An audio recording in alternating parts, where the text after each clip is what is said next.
उस दिन सुबह सब कुछ नॉर्मल था, लेकिन हमें क्या पता था कि वही दिन हमारी जिंदगी की सबसे यादगार रात में बदल जाएगा। मम्मी पापा सुबह सुबह गांव जाने की तैयारी कर रहे थे। घर में हलचल थी। मम्मी रसोई में रख के सामान को टोकरी में रख रही थी और बार बार हमें समझा रही थी, देखो बेटा 2 दिन के लिए जा रहे हैं, घर अच्छे से संभालना, गैस बंद रखना, लाइट फालतू मत जलाना, अगर रात में डर लगे तो दोनों साथ में सो जाना। पापा ने मुस्कुराकर कहा, तुम दोनों अब बच्चे नहीं रहे, समझदार हो गए हो। लेकिन मम्मी की आंखों में वो माँ वाला डर था जो हमेशा बच्चों के लिए होता है। मैंने कहा, मम्मी आप चिंता मत करो, हम सब संभाल लेंगे। मेरे भाई आयुष ने भी मजाक करते हुए कहा, हाँ मम्मी हम अब बच्चे नहीं रहे, जवान हो गए हैं। मम्मी ने प्यार से हमारे सिर पर हाथ फेरा और कहा, जवान हो गए हो पर भूलना मत गैस बंद करना सबसे जरूरी है।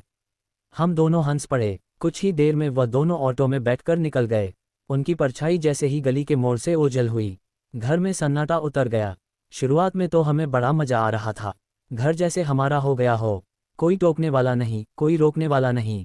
हम दोनों ने सबसे पहले टीवी ऑन किया और वह सारे चैनल देखे जो मम्मी पापा के सामने देखने की हिम्मत ही नहीं होती थी।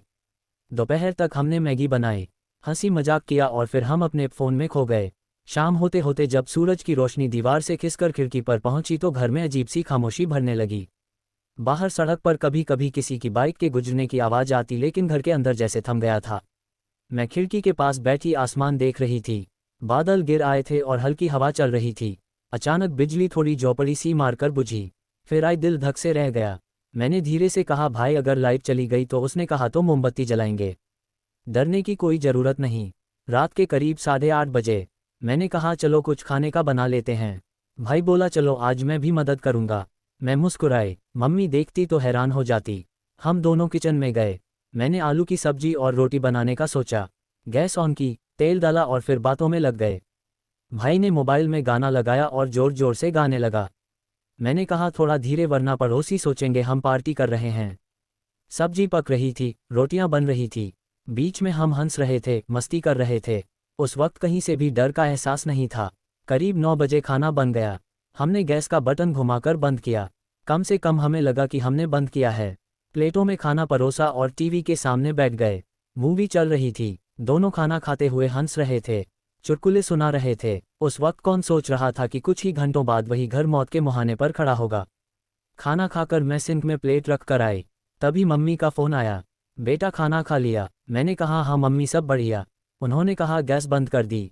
मैंने कहा, हाँ मम्मी आप टेंशन मत लो। लेकिन सच्चाई ये थी कि उस वक्त गैस पूरी तरह बंद नहीं हुई थी। बर्नर का नोब थोड़ा सा खुला रह गया था। गैस बहुत धीरे धीरे बीसने लगी थी, बिना आवाज़ बिना गंध महसूस किए। हमें पता ही नहीं चला कि मौत की हवा घर के अंदर फैलने लगी थी। हमने सारे कमरे की लाइट बंद की और हम अपने कमरे में चले गए। रात करीब 10:30 बज रहे थे। मैंने खिड़की से बाहर देखा, सड़क खाली थी, दूर एक स्ट्रीट लाइट टिमटिमा रही थी। हवा की आवाज़ के साथ कहीं कहीं कुत्ते के भौंकने की आवाज़ आ रही थी। मेरे कमरे की दीवार पर लगी घड़ी की टिक टिक बहुत साफ सुनाई दे रही थी। मैं लेटी पर नींद नहीं आ रही थी। मोबाइल उठाया, सोशल मीडिया खोला, लेकिन सब कुछ उबाऊ लगने लगा। तभी अचानक मुझे जैसे कहीं किसी चीज़ के गिरने की हल्की सी आवाज़ आई हो। मैंने कान लगाकर सुना, फिर वही आवाज़, इस बार थोड़ी तेज। मेरा दिल धड़कने लगा। मैं धीरे से बिस्तर से उठी, दरवाज़ा खोला और गलियारे में झांका। बाहर अंधेरा था, बस रात की नीली रोशनी खिड़की से अंदर आ रही थी। मैंने हल्के कदमों से भाई के कमरे की तरफ बढ़ी और धीरे से कहा, भाई। उसने करवट लेकर कहा, क्या हुआ?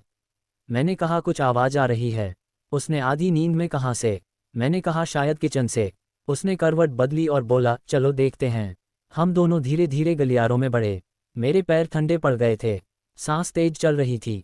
जैसे ही हम किचन के पास पहुंचे अचानक हल्की सी गंध आई गैस की।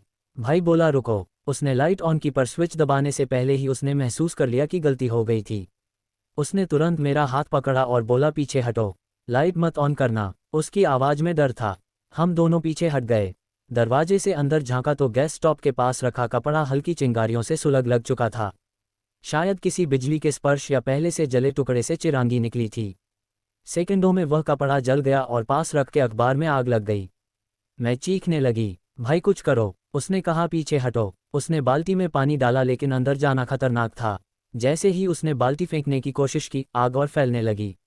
उसने तुरंत दरवाज़ा बाहर से बंद किया और कहा, खिड़कियां खोलो। मैं कांपते हुए खिड़कियां खोलने लगी। धुआं फैलने लगा था, आंखों में जलन हो रही थी। सांस लेना मुश्किल। भाई ने कहा, नीचे झुको नीचे झुको, धुआं ऊपर जाता है। हम दोनों फर्श पर बैठ गए, आंखों में आंसू भरे रहे थे। वो कुछ पल ऐसे थे जैसे मौत हमारे बहुत करीब खड़ी हो। फिर मुझे याद आया मम्मी की बात, किचन का दरवाज़ा हमेशा बंद रखना, और वही बात उस रात हमारी सबसे बड़ी सुरक्षा बन गई। अगर दरवाज़ा खुला होता तो आग सीधे बाहर आती और पूरा घर जल जाता, पर दरवाज़ा बंद था इसलिए आग किचन के अंदर ही सीमित रह गई। भाई बार बार कह रहा था, भगवान कुछ कर दो। मैंने हाथ जोड़ लिया, हे भगवान हमें बचा लो। बाहर हवा चल रही थी, जैसे भगवान खुद उस आग को बुझाने की कोशिश कर रहे हो। कुछ मिनटों बाद अंदर से आवाज़ धीमी होने लगी, शायद ऑक्सीजन खत्म होने से आग खुद ही शांत हो रही थी।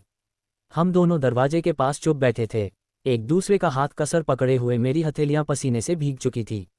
मैं कांपते हुए बोली, भाई अब क्या होगा? उसने कहा, कुछ नहीं होगा, बस यहीं रहो। वो दरवाजे के पास झुककर सुनने लगा। अंदर अब सिर्फ हल्की जलन की गंध थी। उसने धीरे से दरवाजा थोड़ा खोला, धुआं का बादल बाहर निकला। हमने जल्दी से खिड़कियां और खोल ली। अंदर सब जलकर राख हो चुका था, कपड़ा, अखबार और गैस का हिस्सा भी पूरा काला पड़ गया था। लेकिन चमत्कार ये था कि आग अपने आप बुझ चुकी थी। मैं पस पर बैठ और रोने लगी, ये सब मेरी गलती है। मम्मी ने कहा था गैस चेक करना। भाई मेरे पास बैठ गया और बोला, गलती इंसान से होती है, लेकिन भगवान ने हमें माफ़ कर दिया। उसकी आवाज़ में भी डर था पर शांति भी थी। हम दोनों वहीं बैठे रहे जैसे जिंदगी और मौत के बीच का फासला देख रहे हैं। घड़ी में रात के 2 बजे बज चुके थे।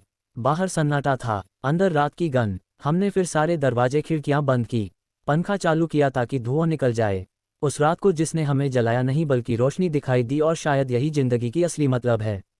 डर में भी उम्मीद देखना, गलती में भी सबक ढूंढना, और हर लापरवाही के बाद जिम्मेदारी से जीना। उस रात को याद करते हुए आज भी मेरी आंखें भर आती हैं। लेकिन अब वह डर के नहीं, शुक्रिया के आंसू होते हैं, क्योंकि मैं जानती हूँ अगर वह रात ना आती तो हम कभी इतने मजबूत नहीं बनते। उस रात ने हमें बदल दिया हमेशा के लिए। दोस्तों, कहानी पसंद आई हो तो वीडियो को लाइक शेयर करें।